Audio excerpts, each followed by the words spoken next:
This is a new thing for me, making YouTube videos of myself. I've done it of my work in the past, and there's a video of me drawing on here as well. But this is the first time I've done a video actually of me, so hello. I'm Ted, I live in the north of England, which is lovely. But yeah, I am also, as well as drawing and painting and being a designer, I'm really into Western history. I'm into all history, but Western history really speaks to me. Probably because of my grandfather, who was very much into it, who was very absorbed in it, and it was his thing, you know. And yeah, I think I've got into it because of him mainly. But it's really taken off the past couple of years. My love for it has come back after being away for a while. And I've started to dress a bit more Western as well, and it's something I haven't seen anybody really do. So I thought I'd make this because I think it's cool, and there are people out there who are nice enough to say that they think it's cool too. And I wanted to show that you could do it without spending a hell of a lot of money on it, because there's a lot of brands and things out there for Western styles which are a lot of money, and let's be honest, it's 2022 and nobody's got that much money. So yeah, let's see if we can be stylish but on a budget. So up here we have a lot of charity shops, thrift shops if you're American, but I thought what we'd do is get a piece of clothing from a charity shop which is cowboy-esque and see how we can turn it into an outfit. So yesterday I went with my partner Emma to a charity shop. Well, we went to a few charity shops in a town not far away from us, and I got this jacket. It is originally from I don't know if you'll be able to see that, Manta Ray, which is Debenhams, or was Debenhams, if it still is, I don't know. Do people still go in Debenhams? I don't know. It was from I got it from the YMCA for £4, and it's a size medium, which is, I don't know, it fits. But I have clothes that fit and they're a size small and extra small, and I have clothes that fit and they're a size extra large, so who knows what size I really am. But yeah, it's a padded jacket in this nice herringbone wool. I don't know if the camera will pick up the pattern very well, but it's a nice herringbone wool, and it's a brown, and it's padded on the inside, so I guess it would have been, or it is really warm. It's been worn a bit, but it's not worn out by any means. I could probably do with a bit of a brush, and I might hang it on the line just to give it a bit of an air in. And I haven't checked the pockets yet, which I'm not looking forward to because it's always dodgy. Should we have a quick look? Yeah, there's a tissue in there. But I'm going to give this a shake out and a bit of a brush outside, and then we will see about how it fits and what we can do with it. Pretty much everything I'm wearing at the moment comes from charity shops. Because why buy new, right, when there's better, cheaper things that you can get in charity shops? And there's also the fun of the chase in charity shops as well. You never know what you're going to get. So I'll give you a brief rundown of my outfit at the moment, and then how we're going to work out our jacket. So at the moment, for now, I am wearing I don't know, should we start from the bottom up? Let's start from the bottom up. I don't know where I'm going. So, for now, I am wearing, currently, I think everything I'm wearing is thrifted or second hand, to some extent. I think my belt is probably the only thing which I didn't get from a charity shop. It's from eBay. It's a Western belt. It was like £4. It was not very much. But yeah, I really like it. These trousers, pants are just brown cotton. I think they're pretty much like old men pants because they come up a decent way. They've got some decent length to them. They're kind of wide-legged. But yeah, they're a nice sort of medium brown, and these were like 50p from the YMCA, same as the jacket. The shirt is actually army surplus. The shirt is made in Romania, unquote. It's a lightweight tan tropical shirt. It's really comfy, it's really fluffy, and this was £6, I think. And the shirt on top is originally from Hollister, and it's a padded, quilted, cold weather shirt with snap poppers on, and it is really, really cozy. Emma will tell you that I have been living in this for the past, since I got it, pretty much. I got it, I washed it, and I've been wearing it ever since, because it is really cozy, like really cozy and really comfy, and it's just perfect for this time of year. So that's what I've been wearing at the moment. I think I'm probably going to keep my shirt and my pants to style this jacket. Yeah, let's see what we can do. Okay, so it is hanging on the line. I'm also going to give it a quick going over with, give it a quick squirt of Febreze, mainly because I don't quite know what it's made of. Can't quite tell. Also, bonus, it was not a tissue in the pocket, it was a Morrison's receipt. I think the previous owner of this jacket probably had a dog, because it has got quite a lot of dog hair everywhere. And it's fluffy, and yeah, it's seen some action, but it's still got a lot of life left in it, and it's a really good colour. So I'm going to give that an airing for 10 minutes or so. Let that Febreze kind of sink in and do its thing. I might give it a bit of a brush as well, because it needs a bit of a brush. Yeah, and then we will have a look at putting an outfit together. Okay, so while that's on the line, getting an air in and getting a Febreze in, I'll tell you a bit more about me and why I'm here. So my love of the Wild West comes from my granddad, who was very much into it, and I will put a picture of him on the screen now. Ding! I think this picture was taken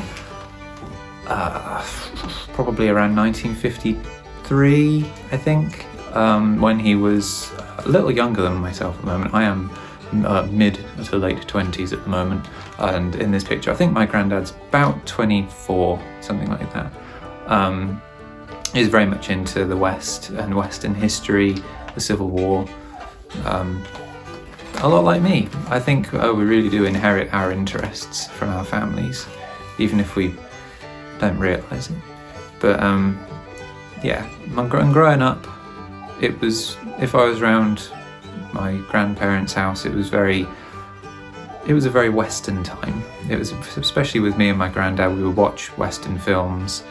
He would get his gun belt and pistols down, and I'd play around with them.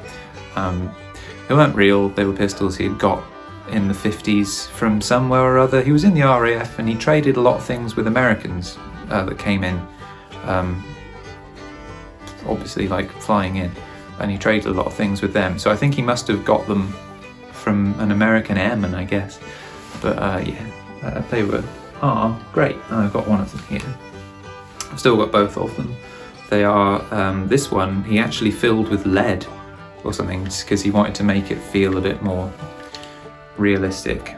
But this is a Lone Star Range Rider Mark II. The other one's upstairs with the gun belt.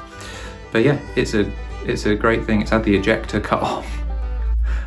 My granddad was really into doing gun fanning and quick draws and things like that, and he loved his John Wayne films. So yeah, this is a reminder of him. He died a few years ago, and it really didn't do me any good when he died, but having his guns and his picture around and having his things really does help. So yeah, I think maybe that's why I've started to get into dressing a bit more Western in the past few years, is probably because I miss him more than anything. Not that I would admit that to myself. I don't know why, but I do miss him, and it's a way that I feel a bit closer to him when I dress that way. So yeah, that is a quick rundown of basically why, not to mention the fact that I just think it's really fascinating. It's a really interesting part of history. There's a lot going on in it. There's a lot of new inventions. There's a lot of new discoveries being made, and yeah, I think it's a great part of history. Obviously films and things have had a big impact as well, and I've got my granddad's large book collection right next to me. But yeah, it's a very interesting part of history. So, that being said, let's go and see how our jacket is doing. Okay, so it's now a bit later. Can't remember how long it's been out there, probably about 20-30 minutes, something like that, just to dry it off properly. And I thought I'd go through like why I picked it as like a kind of Western style jacket. So basically, like, what I look for, usually the first thing is how many buttons it's got. If it's got 2 buttons, it's too few. You need 3 buttons or more for a Western style jacket. And the best way of sort of learning about Western style is to not only look at period pictures, tintypes, things like that, but also look at fashion plates from places like London and Paris from the time period, which is basically Victorian, because that's what it is. It's Victorian fashion, which has been adapted for rougher style living. If I was going to be really picky, I'd say this needed to be a bit longer, but it's a good jacket. It's also got patch pockets, which are good. Patch pockets are very sort of rusticy country kind of style. It's also got this really nice detail up here, which you don't see very often, which is a button over collar. So you can do it right up to the top and turn up the collar on it if you want to. Which is quite cool. In fact, I think this is the only jacket I have which has that feature, so that's quite nice. If we turn it over, it's got leaves stuck to it. If we turn it over, it's got things stuck to it from the rug, but don't worry about that. It's got the straight seam across the back and a straight seam down the back. The only thing which would add to it really nicely is if it had a belt back, where there's a strip across there which cinches in the sides. That's really nice. It's also got elbow patches, which I didn't notice until I got it home. So yeah, let's see if we can put something together with it.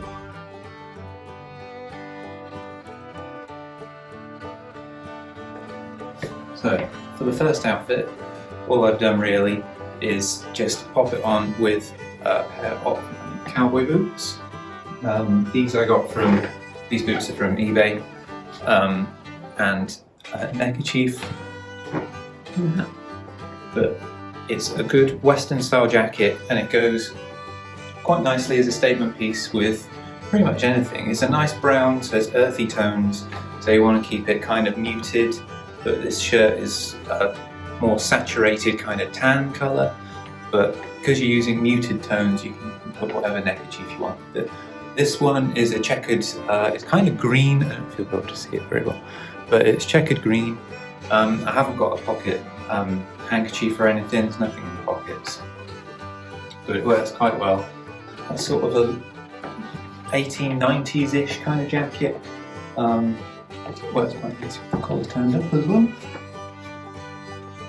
It's more of a frontier jacket, but it's very much a statement in itself, so I haven't put a waistcoat with it or anything. I think it looks quite cool on its own. Just a side note as well, if you're wearing trousers, if you're really worried about authenticity, if you're wearing trousers with belt loops were invented in like 1898 or something. So if you want to do outfits pre-1898, no belt loops. But yeah, this is just the 50p pants I was wearing from earlier with the £6 army surplus shirt and handkerchief, and this hat is a Kubra. Is that right? I can't remember what type it's called. Oh, hang on. It's called the Leisure Time. That's cool. But yeah, muted tones, cool kind of autumnal outfit that works, done up, undone. It's a nice warm jacket as well. so it's good for going out walking. Yeah, that's the first outfit.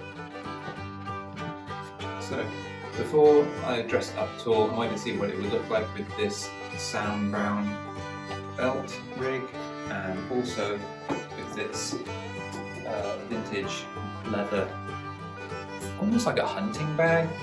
It's kind of a saddle bag. This was also from a charity shop. This was £7, I think. Might even have been less than that, I can't remember. But I've given it a bit of repair work, and it's a great bag. It's brilliant, nice and big. Belt, the sand brown belt is army surplus from the same place as the shirt, and that was £22, which is quite a good deal for a sand brown. It needs a bit of moisturising, but aside from that, it's awesome. But yeah, I wanted to see what would happen if I put it all together, and you end up with kind of a frontier scout kind of look, almost. You could do with a nice pistol in a cavalry holster, but yeah, kind of that surveyor's frontier, out looking at trees kind of look, which is one of the reasons we love the Old West, right? People getting back to nature, things like that. So yeah, that's a cool look. I like that. Practicality wise, it's probably not high in modern terms, but who cares, right? Practicality is so overrated. So, second outfit, it's a bit more dressed up for those trips into town after the drive. You just want to go and get some whiskey. But this is the same jacket. It's just been paired this time with a black frontier vest. This one is from Civil War Supper, same people who I got that neckerchief from in the previous outfit. I will link their shop in the description because they are very good. That's the only new thing that I'm wearing in this video. Everything else is thrifted. Waistcoats are quite a difficult one to come by. I've found a few in my travels, but not that many which are properly like Western style, and their waistcoats are very, very good. These trousers, which are fast becoming a favourite of mine, to be honest. They are awesome trousers. These were from Mind charity shop. They are stripy, they are wool, I think, and they were £3.50, which is a bargain. The shirt is a vintage shirt from Pop Vintage, I think, in Leeds. They do some very good reclaimed vintage and true vintage stuff, and this is actually a present from my partner Emma, who got me this awesome string tie with this really cool cicada clasp on it. Obviously string ties are really Western. And the hat obviously has changed this time too. I've now got a black, almost like a mountain hat on. This one I got from a charity shop in Lymington on the south coast. I cannot remember the name of the charity shop, unfortunately, but it was £10, and it is a Biltmore Wilderness Collection hat. I'm not sure if it's got a name on it or anything.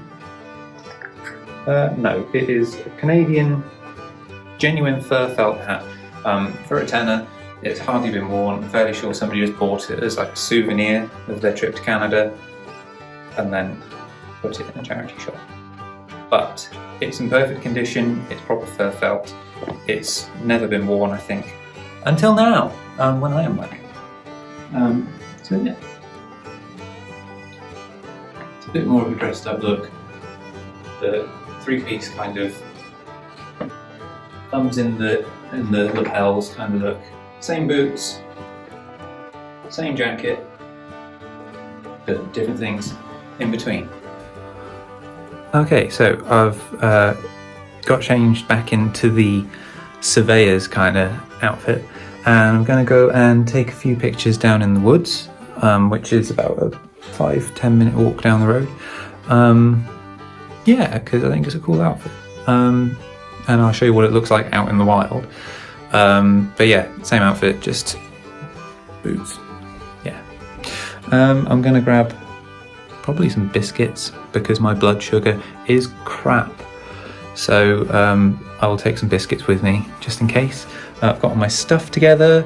I don't know if I'm going to be able to take the tripod. We will see. If the next section of footage is really like dodgy and not straight and a bit of a mess, you will know that I couldn't. But yeah, we'll see. And it's a lovely day, so hopefully should get some good footage, but let's see. Okay, slight change of plan. It's getting close to lunchtime, so I'm going to make myself a bacon sandwich to take with me to the woods. I thought we could probably have like a bit of a, almost like a cowboy cookout but with no cooking. See if we can find somewhere cool to sit and have our lunch. So yeah, I'll take some bacon. Bacon was like the staple for anybody out on the range. It was pretty much a staple meat, pork, for quite a while. So yeah, if you want to be authentic in your food, bacon. It's coming on nicely.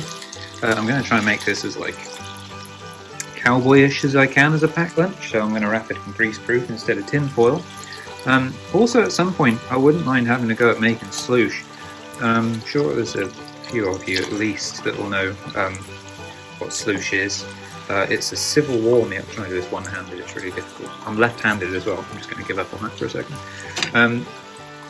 Sloosh is something that Confederate soldiers used to eat a lot of during the Civil War. It's cornmeal flour cooked after they've cooked their bacon. There's an awful lot of bacon grease and fat and everything left in the pan. And they would mix the... this is really difficult to do. There we go. Put the flour in the pan and mix it all together and make a dough with the bacon grease. And they would roll out into the sausage and wrap it around the ramrod of their musket and bake it over a fire. And if anybody's watched, frankly, if anybody hasn't watched The Civil War by Ken Burns, go and watch it. It's a fantastic program, brilliant series. But they ate a lot of sloosh, and that's what sloosh is. It's bacon grease and flour wrapped around the ramrod and then baked. Obviously, you can't bake stuff over an electric stove, so I'd have to light a fire out in the garden, but I'm all for that kind of stuff. So yeah, let me know if you want to see like cowboys cooking or anything. I'm steadily getting into cooking. This is smelling fantastic, by the way. I'm really sorry if this is making anyone hungry. Furthermore, you can probably still hear the bacon cooking in the background, so it's not quite done yet. But furthermore, I was going to take, in fact I am going to take, my Bullseye Canteen. I'm going to use it as a prop for the pictures, because it's awesome, I love it. I was going to use it actually as a canteen, because one of these will hold 2 pints of liquid, be it water or be it what they did in the Civil War, which is usually just fill it with liquor, and cornmeal liquor and water, and turn it into some kind of grog. But last time I used this and washed it out, just a load of rubbish came out of it, like kind of, not rust because it's not that kind of metal, but I assume it's spurs or something from the welding on the inside, and it was just manky. So if you do buy one of these, this one's from Civil War Sutler, it's awesome. Again, link in the description. But if you do buy one, make sure you wash it out first. And if you've got any tips for washing one of these things out, do let me know, because I really would like to use it for these things, for the accuracy. But because a lot of soldiers took these home, there was just thousands of these all over the West. And it's a great detailed piece of kit. So yeah, I'm going to go check on the bacon because it's spitting a bit. But if you've got any tips on cleaning one of these and need to reattach the chain as well, let me know in the comments.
So, I just got in. Oh, that's surprisingly warm out there when you're actually moving around, especially if you're in a quilted jacket. So yeah, something I've learned about this jacket is only to wear it when it's really cold out, especially if you're going to be walking anywhere. That hill is quite something. So yeah, I'm going to get a glass of something, probably something water-based. And yeah, probably put this video together. I hope you enjoyed it. Let me know in the comments if this is something you're into, if this is something you'd like to see more of, or what you'd like me to do in future videos. I think these are going to be probably a weekly thing. Yeah, just let me know. Any pointers, any requests, anything really. Yeah, just give me a shout. It means a lot. So yeah, if you could like and comment and all that good stuff, and subscribe as well. These will be coming out probably more than once a week, actually, realistically, probably more than once a week. So yeah, welcome, and I hope you enjoy these videos. And yeah, stay safe everyone, and I'll catch you in the next one.